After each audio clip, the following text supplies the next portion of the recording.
নববর্ষে রাজ্যবাসীকে শুভেচ্ছা মুখ্যমন্ত্রী।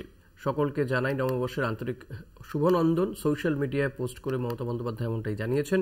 শনিবার সন্ধ্যায় কালীঘাট মন্দিরে পুজো দেন মমতা বন্দ্যোপাধ্যায়।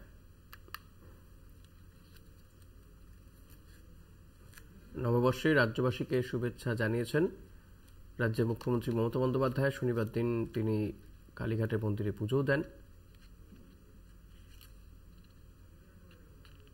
সোশ্যাল মিডিয়ায় পোস্ট করে শুভেচ্ছা জানিয়েছেন মুখ্যমন্ত্রী মমতা বন্দ্যোপাধ্যায়।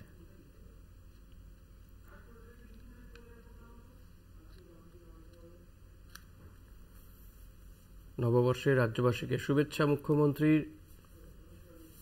সোশ্যাল মিডিয়ায় তিনি পোস্ট করে শুভেচ্ছা জানিয়েছেন।